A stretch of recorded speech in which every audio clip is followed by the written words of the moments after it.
Good morning. I'm here with Tom Carignan, candidate for Overland Park City Council, Ward 3. On behalf of the Johnson County Public Policy Council, thank you, Tom, for being here today. Yep, thanks for having me. The Johnson County Public Policy Council is made up of 10 chambers of commerce in Johnson County. Our goal is to provide information about public policy issues impacting area businesses. You ready to get started? Hey, I'm ready to get started. Okay. In regard to economic development, it has been argued that incentives aren't necessary because development will occur naturally without them being offered. What is your opinion? Well, my opinion, I think the opportunity to enter into public-private partnerships should be a tool in our economic toolbox. Having said that, each opportunity should be fully vetted and thoroughly analyzed to make sure that if we do make such decision, that those decisions are being made in the best possible manner.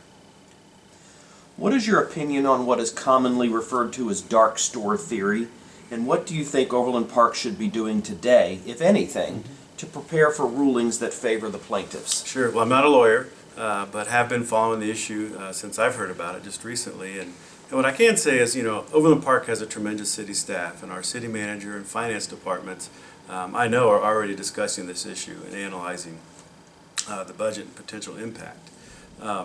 Having said that, we must be diligent with our tax dollars and ensure that we're being fiscally responsible so that if a change does occur, that we are prepared for the change or at least able to pivot if necessary.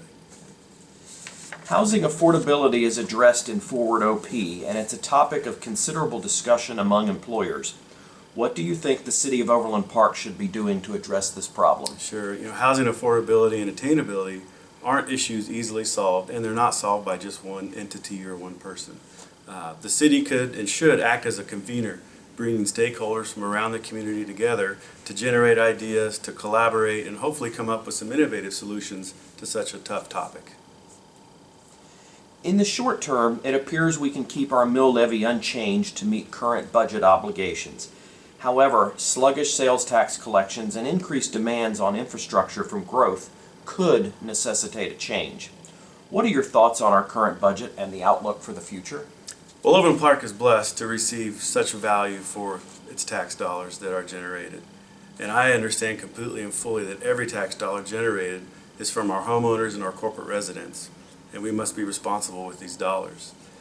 After careful evaluation, if a change does need to be made, I'm going to be very focused and very dedicated to make sure that these investments for critical investments are done so wisely, prudently, and in a fiscally responsible manner. The governors of Kansas and Missouri have recently forged a truce on the so-called economic border war. Do you support their actions, and what impact do you believe the agreement will have on Overland Park? Sure. I believe that a true leveling of the economic development playing field would probably be the best for everyone. And when we think about the border war, we might even need to think about nationally, because we're competing with cities across the United States for these economic development opportunities. Having said that, reflecting back on the first question, if we do need to enter into some sort of public-private partnership or use the tools in our tool shed, we must do so responsibly and carefully. And as we wrap up, tell us why you're seeking public office. What do you believe most distinguishes you from your opponent in this race, making you best suited to serve? Yeah. Well, as I think about Overland Park, and as we near our 60th birthday, next year is our 60th birthday, I think about Overland Park 1.0, or at least I'm thinking of it as Overland Park 1.0, the first 30 years, the formation, the founding, the building of a foundation.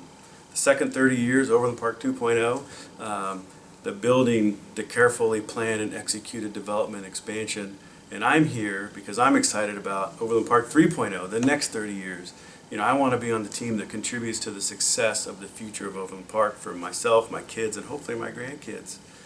My background as a banker, I have an MBA from Rockhurst, and my community leadership and involvement over the last 20 years, has hopefully prepared me to take this next step in my public service.